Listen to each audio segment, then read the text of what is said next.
Yashodanandana Prajajanarangana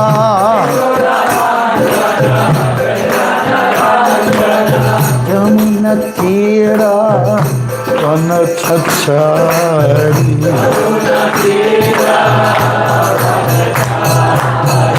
Jaya Radhama Bhava Kunja Vihari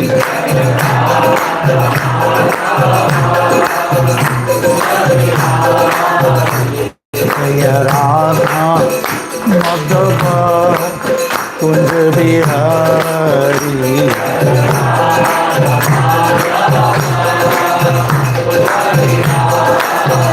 Jaya Radha Madhava Kunja Vihari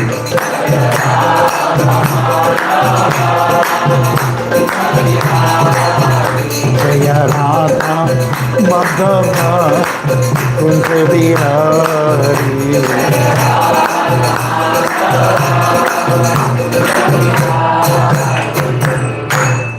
Om Namo Bhagavate Vasudevaya Om Namo Bhagavate Vasudevaya Om Namo Bhagavate Vasudevaya O my Lord, the all-pervading personality of Godhead, I offer my respectful obeisances unto you. Dayan Naskritya Naram Chayin Narotamam Devim Saraswati Yasam Tatojiyamudiyarayat. Before reciting the Srimad Bhagavatam, which is the merry means of conquest, one should offer respectful obeisance, personality of Godhead, Narayan, unto Narendarayan the Rishi, supermost human being, unto Mother Saraswati, the goddess of learning, and unto Srila Vyasadeva, the author. Nashtaprayeshu abhadreshu nityam bhagavata sevaya bhagavat yuttama shloke bhaktir bhavati naishtaki. By regular attendance in classes on the Bhagavatam, by rendering of service to the pure devotee, all that is troublesome to the heart is almost completely destroyed. Loving service unto the personality of God, who is praised with transcendental song, is establishes an irrevocable fact. Magyanatamadandasya Yananjana Shalakaya Chakshuram Militam Yena Tasmai Sri Gurave Namaha. I was born in the darkest ignorance. My spiritual master opened my eyes with torchlight. I offer my respectful obeisances unto him. Jai Srimad Bhagavatam Ki. Today we're looking at Canto 7, Chapter 15, Instructions for Civilized Human Beings. Okay, I guess that cancels us all out. I'm just joking. What verse are we at? Purpose or verses? Starting this chapter, so 1 to 11. 1 to 11, okay. 1 to 11. 1, 1, 1. 1. Okay, here we go. Everyone ready? Narada Muni continued, my dear king, some brahmanas are very much attached to fruitive activities. Some are attached to austerities and some penances. And still others study the Vedic literature, whereas some, although very few, cultivate knowledge and practice different yogas, especially Bhakti yoga. Text. The Gaudavishan first forefathers, or himself, should give charity to Brahman who adheres to impersonal monism, Jnana-nishtha. In the absence of such an advanced Brahmana, charity may be given to a Brahmana addicted to fruitive activities, karma kama. One should invite only 2 Brahmanas. While offering oblations to the forefathers, one may invite 3 Brahmanas. Or in either case, only 1 Brahmana will suffice. Even though one is very important, you should not endeavor to invite more Brahmins or make various expensive arrangements on those occasions. If one arranges to feed many Brahmins or relatives during the Shraddha ceremony, there will be discrepancies in the time, place, or expectability and ingredients, the person to be worshipped, and the method of offering worship. When one gets the opportunity of a suitable, auspicious time and place, one should, with love, offer food prepared with ghee to the deity of the Supreme Personality of Godhead, and then offer the prasad to a suitable person, a Vaishnava or Brahmana. This will be the cause of everlasting perpetuity. One should offer prasad to the demigods, the saintly persons, one's forefathers, the people in general, one's family members, one's relatives, and one's friends, seeing them all as devotees of the Supreme Personality of Godhead. A person fully aware of religious principles should never offer anything like meat, eggs, or fish in the Shraddha ceremony. And even if one is a Kshatriya, he himself should not eat such things. And suitable food prepared with ghee is offered to saintly persons. The function is pleasing to the forefathers, the Supreme Lord, who are never pleased when animals are killed in the name of sacrifice. Persons who advance are advised to give up all envy of other living entities, whether in a relationship with the body, words, or mind. There is no religion superior to this. Because of an awakening of spiritual knowledge, those who are intelligent in regard to sacrifice, who are actually aware of religious principles, and who are free from material desires, control the self, or knowledge of the absolute truth. They may give up the process of ritualistic ceremonies. Upon seeing the person engaged in performing the sacrifice, animals meant to be sacrificed are extremely afraid, thinking it's merciful form of sacrifices, being ignorant of the purpose of sacrifice, and being most satisfied by killing others, will surely kill us. Do we do it? Do you still do it though? Is that?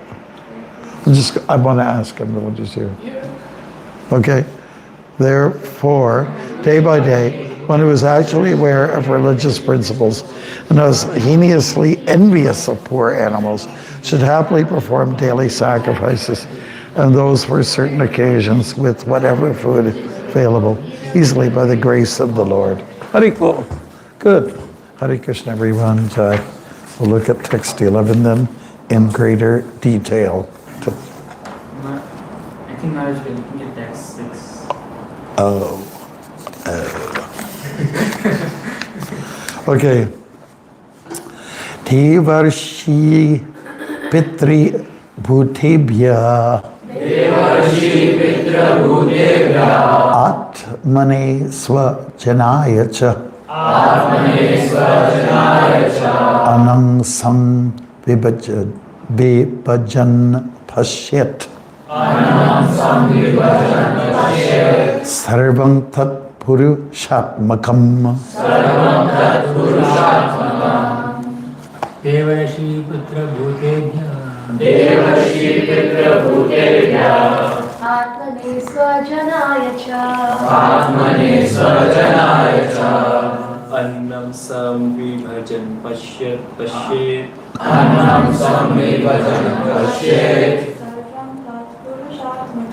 Sarvam Tat Purushatmakam Devarshi Pitri Bhutebhya Atmane Swajanaya Cha Atmane Swajanaya Cha Anam Swam Vibhajan Pashyat Sarvam Tat Purushatmakam Sarvam Tat Purushatmakam Devarshi Pitri Bhutebhya Atmane Swajanaya Cha Atmane Swajanaya Cha Annam Sam Vibhajan Anam Sam Pashyat Vibhajan Pashyat Sarvam Tat Purushatmakam. Sarvam Tat Purushatmakam Devarshi Pitri Bhutebhya Devarshi Pitra Bhutebhya Atmane Swajanaya Cha Atmane Swajanaya Cha Anam Sam Vibhajan Pashyat. Anam Swam Vibhajan Pashyat Sarvam Tat Purushatmakam Sarvam Tat Purushatmakam. Is that everybody? Do you have a chance? Devarshi Pitri Bhutebhya Devarshi Pitra Bhutebhya Atmane Swajanaya Cha Atmane Swajanaya Cha Anang Samvivajan Pashet Sarvam Tat Purushatmakam. Okay, Deva, unto the demigods. Rishi, saintly persons. Pitri, forefathers. Bhutebhyaha, the living entities in general. Atmane, relatives. Swajanaya, family members and friends. Cha, and. Anam, foodstuff. Prasada, Samvibhajan, offering. Pashet, one should see. Sarvam, all. Tat, them. Purusha Atmakam, related to the Supreme Personality of Godhead. Translation. One should offer prasad. Should we do it together? We already read it with the student. One should offer prasad to the demigods, the saintly persons, one's forefathers, people in general, one's family members, one's relatives, and one's friends, seeing them all as devotees of the Supreme Personality of Godhead. Haribol. Jai. Purport by His Divine Grace A.C. Bhaktivedanta Swami Prabhupada, and charaded out by us. And okay, why not? As mentioned above, it is recommended that every distribute prasad, considering every living being a part and of the Supreme Lord. Flat, line, equal, line, Similar. inclined, Straight. level, stable. Give me E, V, V, even. Thank you. How sharp we are. Even in feeding the poor, one should distribute prasad. In Kali Yuga, there's a scarcity of food almost every year, and thus philanthropists spend lavishly to feed the poor. For this, they invent the term Daridra Narayan Seva. This is prohibited. One should distribute sumptuous prasad, considering everyone a part of the Supreme Lord. But one should not juggle words to make a poor man Narayan. Every is related to the Supreme Lord. But one should not mistakenly think that because One. is related to the Supreme Personality of Godhead, he has become the Supreme Personality of Godhead, Narayan. Such a Mayavad philosophy is extremely dangerous. Michael Jackson, especially for a devotee. This song, right? Okay. For Chaitanya Mahaprabhu has therefore strictly Protected. Defended. Killed. forbidden, you know, the skull thing, okay? Forbidden, that's a new one for me. Forbidden us to associate with Mayavadi philosophers. Mayavadi Basha Shunile, Haya Sarvanash. If one associates with the Mayavad philosophy, his devotional life is doomed.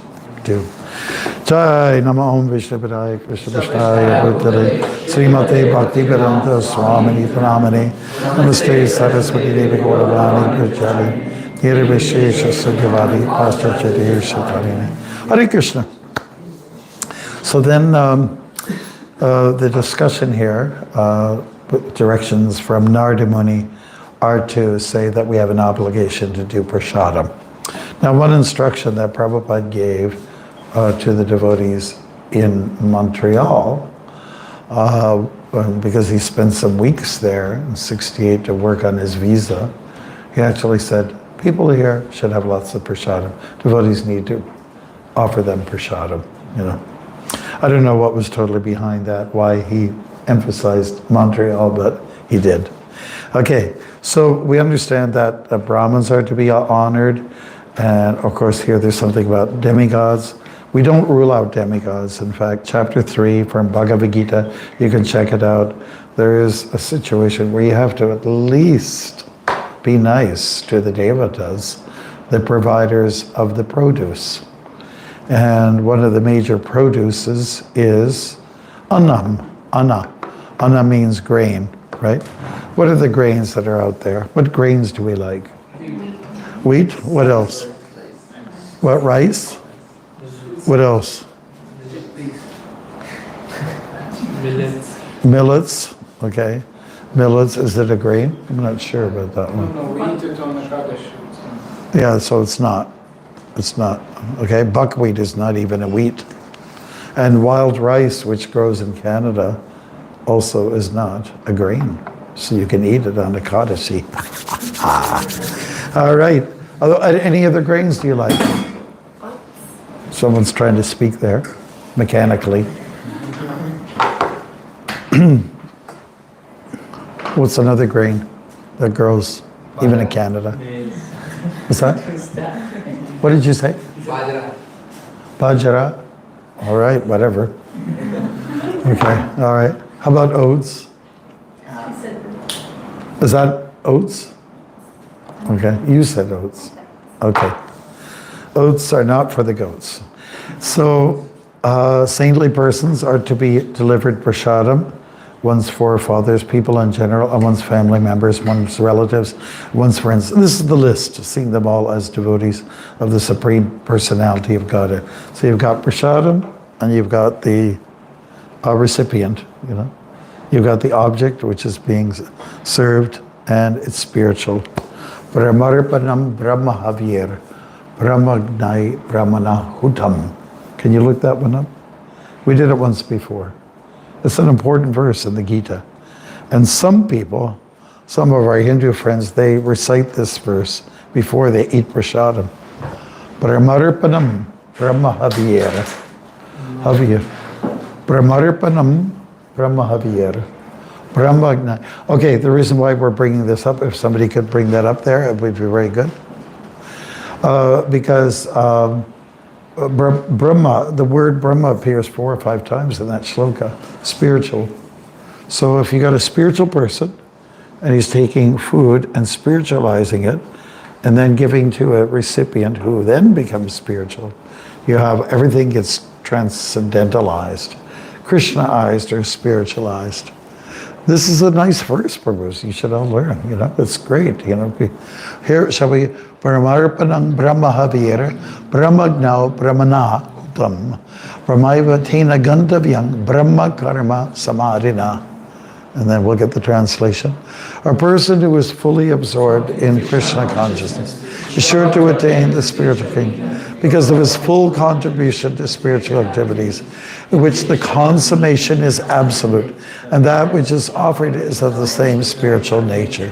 Okay, so it's very clear here, the process of prasadam. That's why some people chant this verse before prasadam, but more in a localized way, and our disciplic succession, which is highly influenced by the Gaudiya Vaishnava tradition. We have Bhaktivinoda Thakur's song, Sharira Vijajal, which everyone very religiously chants in the morning before they take their prasadam. Okay.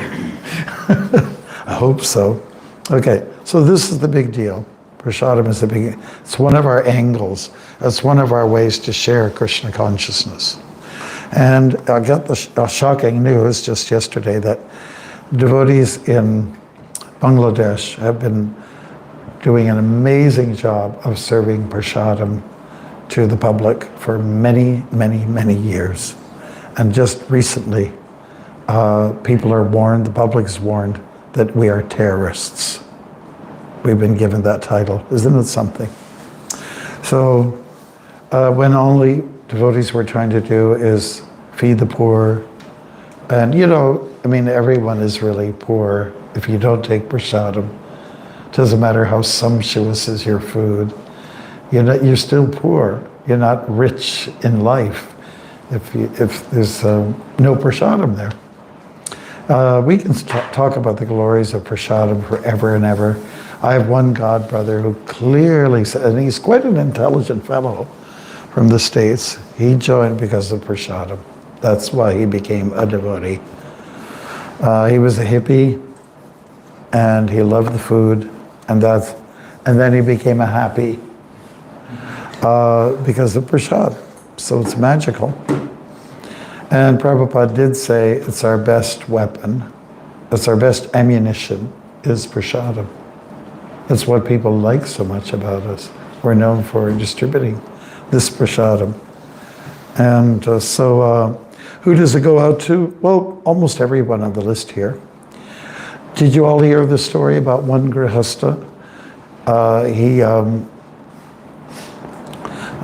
got married, and he asked Prabhupada, so now that I've, gotten married, Prabhupada, what is the thing that I should take note of? And Prabhupada said, now what you do is a grihastha goes out in the nighttime on his doorstep, front doorstep, and makes a loud announcement and said, is there anyone who has not yet eaten food? Well, like in the case of prasadam. And if people come forward, then Haribol, giving class, I'll call you back, is that okay? Devotees here want to say Haribol to you. Haribol! Jai Haribol. That's to Niagara Falls. Okay, so what happened is, if anyone comes forward, man or animals, you're obliged to feed them, okay? And then you eat after that. That's the sacrifice that a grihastha performs. So get ready, anybody who's going to be a grihastha, you can't just get in the front of the line. You're at the end of the queue. Just take note of that, okay? You learn sacrifice really hard. So that devotee was informed by Prabhupada about this. Okay, now a day passed, and the devotee who got married, he actually anticipating that Prabhupada would go a little deeper with his question. And so he asked Prabhupada again, maybe he juggled the words around a little bit. So Prabhupada, can you tell me a little bit more about what a grihastha, what I'm supposed to be taking note of? And he said, when you were a grihastha, you go to the front door and you call out to the people, says, there is anyone or any creature that has not yet eaten.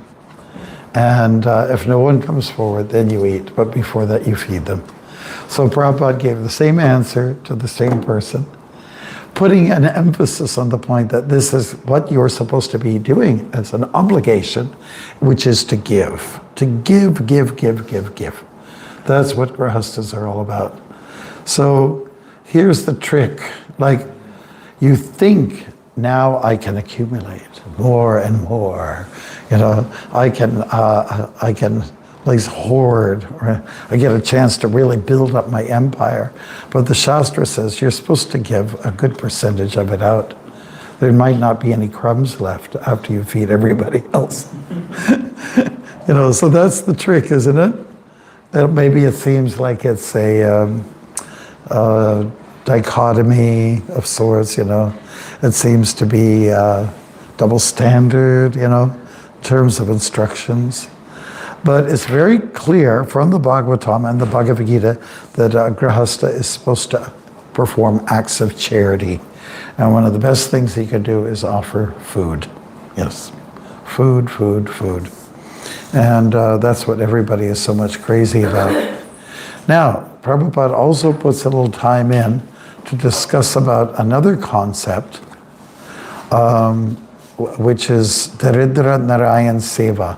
Now, this is probably a little more common in Bengal because some people say Poor Narayan. So it's kind of an oxymoron. Do you know what that means? Oxymoron. Oxymorons, when you take two kind of contradictory concepts or try to put them together.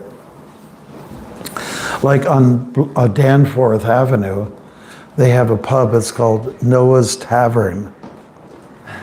Okay, now doesn't that sound kind of odd? Noah, in the Jewish tradition, or the Old Testament tradition, is supposed to be like one of their great saints. The leader of the whole Jewish movement is Noah, He was a saintly guy, and he was the guy that arranged for the ark, and he got all the animals on there, and a great storm came for 7 days and 7 nights, and then, and everything else was devastated because the world, kind of like a Shiva thing, the time of devastation, everything just gets flushed out, and then whatever's left was those animals, and then they all came out of the ark. So, and that was Noah's doing. Noah knows what he's doing, all right? And so that is the case with Noah, but to say Noah's tavern, if Noah is some kind of saintly person, do you really want to slap the word tavern onto that saint? That's what I mean by oxymoron, right? So Narayan is God. It's the name of God. Narayan means, this is the most beautiful definition from all of the books that I've ever heard it from Prabhupada. Maybe you want to write this down. Narayan means the resting place of the aggregate total of all living beings. Do you want to write that down? Narayana. Of course, the word Nara refers to, humans, but there's an implication that it's referring to all souls. So here's the translation in case you missed some of the words. The resting place of the aggregate total of all living beings or living entities. So we're talking about Narayan, who's got everybody, he's pregnant with everybody, all living entities, and they get released, they get discharged. I don't know if Narayan has labor pains, probably not. But, that's part of what he does as part of the whole cyclic program or cyclic program of things being released and then brought back in, much like a spider releases webs and then brings it back in. Yeah. So Prabhupada makes the point, it's very offensive to say Narayan is Daridra, which means poor. How can Narayan be poor when his wife is Lakshmi? When she's got all the goods, how can he be poor? I don't believe that Narayan and Lakshmi Devi ever think about separating or have talks about divorce with each and go to a lawyers for the divorce. I don't think that's going to happen. The chances are very slim that would happen. It's like an insult, and it's another offense, Narayan. Now, the reason why it is really offensive is because some people want to be qualified, some so-called sadhus want to qualify everyone as being Narayan. But no, you're not Narayan. You may be a devotee of Narayan. Narayan may be inside of you, but you are not Narayan. In the famous prayer by Vishwanath Chakravarti Thakur that we sing, Vande Guru Shri Charanarvindam, he sings in one of the shlokas, he says that you treat the Guru like God. So the Guru may be like God, but is not God. Let's make a distinction. And I think it was before I left for Buenos Aires, I think we were talking about that one day, that Prabhupada once was really shocked and he was really scared about the movement, and he called all his GBC men, so it was after 1970, because that's when he formed the governing body commissioners in Los Angeles. So he called all his senior men over to where he was staying at the time, so they all flew. It's very expensive. And here's what was on his mind. And he was very concerned. He said, do you know what they're saying about me? And perhaps some of the devotees caught up on what was going on, the gossip or whatever. And he said, they're saying that I'm Krishna, that I'm God. And he took real offense to that, some people might be in honor. I'm God, yeah, hey, thanks, yeah, I'm glad to recognize my worth, But a person who's very honest with himself or herself will say, I am not God. Even Chaitanya Mahaprabhu set the standard. Some people are saying he's Vishnu, because there are some predictions that were pulled out of the Bhagavatam, There's this Gopal Bhatta Prabhu and others. and who found these verses that would qualify him. More particularly, the one in the later canto, which is Krishna Varnyam Tusha Krishnam. Do you know that one? Let's look it up from the Bhagavatam. I think it's really important to note. You guys are all going to learn this shloka. Krishna Varnyam Tusha Krishnam Sangho Pangrasya Parashadam Yagyai Sankirtana Parayayar Rejantihi Sumeda Saha. So if we can get that on the screen, that'd be nice. Krishna Varnam. Okay. Krishna Varnam Tvaya Trisha Krishnam. So here we're talking about dark Krishna, which means the dark Lord, and Akrishnam. And he's talking about, the prediction was this, that in Kali Yuga, the Lord will come, and people who are intelligent, Sumedasa, they will be recognizing this Akrishna, this light-skinned Krishna, same Krishna. He would be accompanied by, let's say, his weapons, because usually Narayan has weapons. You know, we talked about that the other day. Most notably, the chakra, right? And the other one is the gada, right? So the astras are his sangha. What's sangha? Who are we talking about here? Well, there's 4 guys that are with him, that Krishna, and they're his weapons. And we're talking about most notably Nityananda, not you, and because you were looking at me at that. Who else? Advaita, Gadadhar, and Srivas. Of course, there were other, he had lots of sanghas, and that they became his army. And what would they do? They would do doing yajna, sacrifice. Everybody knows that word. There's 2 words that start with a Y that we're supposed to be really absorbed in. Yajna and yoga, right? Okay, Sankirtan. Kirtan is in the Bhagavad Gita. Does anybody know where it is found, the word kirtan, in the Bhagavad Gita? Satatam? Yeah, that's right. Satatam Kirtan. It's in chapter 9. We should know that bhajan, the word kirtan, and japa, they're all in the Bhagavad Gita. So nobody made it up. These practices that we execute. Kirtan means glorification of the Lord. That's what it means. And sang, this part is like a prefix, right? And it means that everyone together does this kirtan together, just like we did upstairs.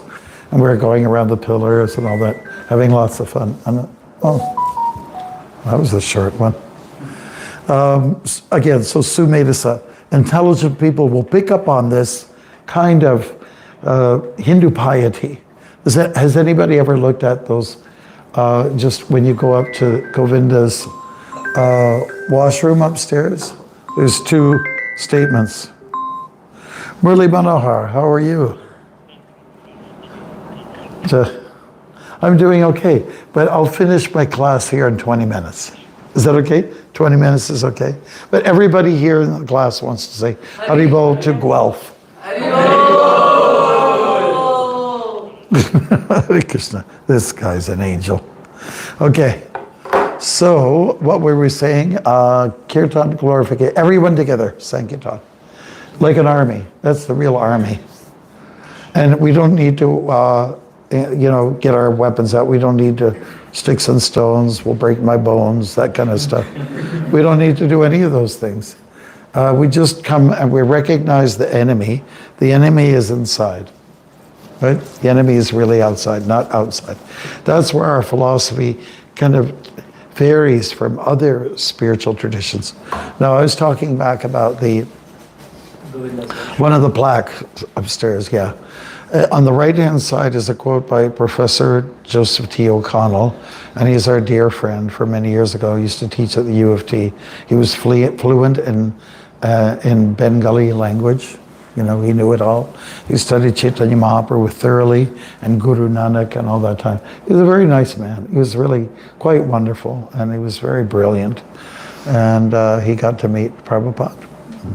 So anyways, you look at that plaque and he said the Hare Krishna movement is the most recent phase of piety. How did he put it? From India. Phase of piety from India. He didn't even use the word Hindu or anything like that. But you have to understand that is the ultimate piety. To be pious means to be very holy. And the most holy thing you can do is to chant Krishna's name, and not only just chant, but share it with it. There's part 2 to it. Part 1, part 2. Isn't that what they always do? Avatar part 1, Avatar part 2, something like that. I don't know if it's true or not, but they always do that. It's just to make money. That's right. The first one made money, so they will put a sequel to it. Does anybody know David Lean? He was one of the best movie directors ever. He did Dr. Zhivago, and is anybody, you know Dr. Zhivago? Yes. It's about the Russian Revolution, right? Oh, and about that, a lot of it was filmed in Canada, in Saskatchewan. You know, because Siberia, Russia, it looks like Canada in the winter. You know, it's like, yeah. So, anyways, he made a statement. He said all these, you know, part 1, part 2, or you know, is that they're just making money. So when you have a masterpiece, that's great. Keep it isolated. You don't have to have a sequel to it. Okay, so we just have to understand that our purpose is to share, and the biggest share, one of the best of all, that gets people interested to the next level, the books, the chanting, okay? Oftentimes it starts with prasadam. I was in Paris once with the devotees there, and we were at the Eiffel Tower, and we were distributing prasadam. Of course, it wasn't appropriately done, and this is a lesson to be learned. They made halava and they put it into squares, but it was just on a tray and it was very open. So a police officer came and said, you can't do that. That's not hygienic enough, you know. It has to be packaged. You have to see what the ingredients are. And I was just coming, you know, it was my first time to Paris ever.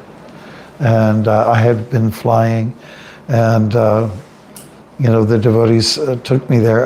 I was flying, I was tired, and they took me there, so I was in a van with the devotees, and I was sleeping like this, and here it is, Maharaj. So then I saw the Eiffel Tower, and I went like this. Does that look like the Eiffel Tower, sort of? Yeah. So maybe whoever is the sculptor intended to go namaste. Yeah. So people are becoming a little more pious now because of the prasadam, and Govindas is a big deal for us, you know. I mean, whatever we do on Sunday is more of an in-house thing, but we need to more publicly. The people come from our neighbors have expressed to us they like the food and everything like that. So it's a big deal for them. That's how you make friends, through the stomach. And the other one is chanting, the sound. Some people are attracted to the sound. Sometimes we don't sound so good, so some people go like this. Have you ever seen that before? When the kartals are just too loud, they go, oh, like this. And that means they probably are too loud. I personally think that the percussion, the drums are a little more attractive to people. It gets them rocking, you know. But when it comes to the kartals, it's sometimes too much for them, and especially if it's amplified. So we have to be careful. We want to make it attractive. And the other attraction is the philosophy. Some people will go for, you know, what we have to say philosophically, because it is deep and it is rich, you know. So that cannot be denied. I guess this verse was chosen. Who chooses these verses anyways? This is the standard curriculum in all Krishna houses. Krishna houses. How many Krishna houses do we have now? 6. Yeah. Oh, I see. Okay. I'm glad to know that, to be informed. What kind of a day is this? Haribol, Hare Krishna. I'm just giving a class and I'll be finished in about 25 minutes. Okay, all right, Hare Krishna. Okay, oh, I forgot, oh, we didn't, should I call her back? And Haribol. Because I'm telling her she needs it. Is that okay? So while we are, this is Madri, okay? So we'll just call her back and say, because that's what we're supposed to do, distribute the holy name, right? Prashadam, and what was the other one? Yes. Yes, this is Bhakti Marga Swami, and I forgot to let you receive a Haribol from all the students here at this point. Is that okay? Can they say Haribol to you? To give a nice cheer up. Okay, 1, 2, 3. Haribol! And we'll do another one. Haribol Madri. Haribol Madri! We love you. Thank you. All right. So we are a charitable organization. We're a charitable culture. And it starts, for the Grastas. They've got the money. The brahmacharis don't. So the Nyasis are not supposed to. But Hare Krishna, what are you laughing about? And so I'm glad you like that remark. And but sannyasis are given Lakshmi so they can do their services to Prabhupada, as long as you don't hoard it. But we are supposed to be delivering the grahastas, collect funds so that they can take care of their family and also take care of people in general. People in general, that's our job. That's the ISKCON, that's the Hare Krishna movement. And if people don't get won over by those 3 acts alone, and how about, when you have whose birthday's coming up, by the way? Who's saying my birthday? What? Money. December. Really? December the 8th? Keep it in mind. Hey, work it off. Bake a cake, start going at it. Okay, so, they say put cream, icing on it, on the cake, and then a cherry on top. So the cherry on top of all this that we're doing, the book distribution, which is we're in the thick of it now, right? The prasadam distribution, which we're doing regularly through Govindas, and also the chanting of Krishna's name. What really tops it all off is when you deliver it with love and kindness. You got to be nice to the people who are out there. You got to be really, really sweet. Sugar and spice and everything's nice. Okay, good. So I think the man who's guarding the clock is letting us know.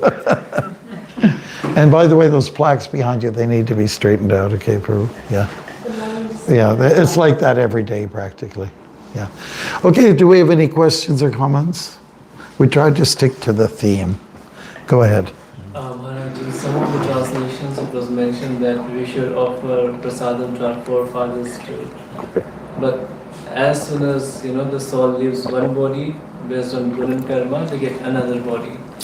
Yeah, but some of those bodies, some of those souls are left suspended in a place of we call Pitri Loka. I was raised Catholic, so they called it purgatory. And I'm sure probably the Catholics got the idea from the Vedas. Pitri Loka. When Hayagriva and his support team were trying to translate that, they saw planet of the trees. That Prabhupada's accent was such that they didn't get it right. Planet of the trees. But it's where the Pitris or Pitrus live. So and that's why the BBT had to go through everything again because mistakes were made like that. It's kind of silly, planet of the trees. But Pitri means people who are your ancestors, your forefathers, those who were before you. Therefore, it's called forefathers. And so they're held, in some cases suspended. They haven't yet gain enough pious credits. You know, what do we call it? They don't have enough punya to be able to get liberated. So therefore we help them. We help sustain them by offering them nice prasadam. Okay? It's called pinda. You had, you with the saffron. Yeah, yes, Maharaj. So Maharaj, again I was wondering about the same thing that Gopal ever mentioned about the celebrating the Shraddha ceremony, because The Shraddha ceremony? yeah, because usually I've never seen somebody doing it, and in Bhagavad Gita we are saying that whoever worships ancestor goes to them. Well, it does happen in our temples. Now, Prabhupada didn't elaborate on it too much, to my knowledge. He really didn't. But it does happen in our temples, like people from our community that come here. And there's this one family, every year they give me, sweatpants and a hoodie. So you can imagine why we have so many in the costume room upstairs. So they come in and they come and give food as well. Yeah. Like, the champion for that was Ramananda Roy, our devotee, Ramananda, who lives in Marga, I believe. You know him, right? Yeah. He always invites, I want some of the boys to come, He wanted some of the he wanted the devotees from the temple to come to his house so he could honor that, You're supposed to feed the Brahmins, so to speak, So they're nice gestures. We shouldn't necessarily discourage those kind of things. It's not a good thing to do, to say, you don't need to do that. You're a debtor to no one, and you can quote the verse, well, I'm serving Krishna wholeheartedly with my heart and soul. I have no debt to pay to anybody. So if you get fanatical about it, it would mean don't ever call your parents because they're urine and stool. You're like, that kind of stuff sometimes comes up, when you misread or misunderstand. So Shraddha is a time which coordinates with usually late summer, right? Early fall. So it's really is a good time for giving, harvest time, And so that's the mood that people are in. Mother Earth has given me Krishna rather has given me all these goods. So I can't keep them all. Anybody who has an apple tree, I can't eat all these apples. It's just one tree. So you want to give them to your neighbors. And we give them to family. So it's a nice gesture, it really is. It shouldn't be discouraged. Okay, and so you had your hand up, yeah. So talking about prasadam, there's a lot of joy in cooking and serving, and especially if they're no discrimination, but especially if they're devotees, it's again like more joyful. But so there are some people who would not want to cook or feed, and it's not like they have any scarcity or they're poor, but it's just that maybe they did not learn that, maybe they didn't see their parents doing it. Yeah, So sure. What does it tell about their consciousness? Well, it's just they're just unfortunate in their karma because they never saw it. It wasn't part of their tradition. So it's just a little bit unfortunate. But that's why it's good to become a member of the Bhakti Academy. I'm putting a pitch in for you, you know that, right? That you learn these things. You learn all these details, That's why a lot of the students that come here are young people that come for the kirtan, which is great, but if they don't go for let's say, the balance of the program, then they're missing out on a few things, Like we know that the first immigrants, the first roll of immigrants from India, they know a lot of these things. They know you must donate to the temple, give to the sannyasis, the priests, and so on like that. And they know about that. But their kids are not being trained. That's not going on in the schools. I guarantee you 100%. I don't think there's any Mr. Smith or anybody out there who's a professor or a teacher says, now you must all give in charity to the Brahmins. Nowhere in Canada do they teach I don't that. think even in India that's the case. Yeah, probably not. Yeah. So they're losing it. even in India, they're just not teaching Sanskrit like they used to, and it's just deteriorating. So, therefore, this Krishna consciousness movement is the most important mission in the world right now. We're building temples all over the place. We're doing kirtan all over the place. We need to expand ourselves here in Canada. We need to be let people be known of all these great treasures that we have. Yeah. I mean, things like trying to go down, touch the feet of some senior or something like that. That's is not known by a second generation. They don't think maybe parents will do that. Modern parents in India, they don't train it necessarily, do they? Some cases, yes. Some cases, no. And the old, in the Gandhi movie from '84, has anybody ever seen that before? Gandhi? Ben Kingsley, he's one of the best. They have, when he's in South Africa, and he has 2 boys, 2 sons, and they come, Papa, they say Papa, they put their heads down to his feet, which is, a natural part of the tradition. They have something like that with the Italians too. The kids go and kiss the feet of their grandparents and that kind of stuff. Yeah, these are nice, beautiful gestures. They make a big, big difference. Because I was just in, of course I've been to Spain, I was just in Buenos Aires, and people just kiss on the both. Everybody. They do that to everybody if they know somebody. Nice gestures that make you feel safe, isn't it? When you have good food, you feel safe, isn't it? And when you have nice music around, you feel safe, and when there's some wisdom that's floating around and being exercised, then you feel even safer. Safe, safer, safest. Okay, safest. Anything else, Bruce? Because I think that Raj is going to let us know the truth of this moment. Okay. Okay, thank you. We hope that it was helpful what we talked about today. And I'm going to give my garland out to anybody who's, I guess, this was offered to somebody. I don't know who. Okay, I'll just shoot it out there. Is that okay? Hare Krishna. I should be spun around so I won't show favoritism. Oh, really? Okay. Haribol. Thank you so much. Hare Krishna. Oh my God. Wow.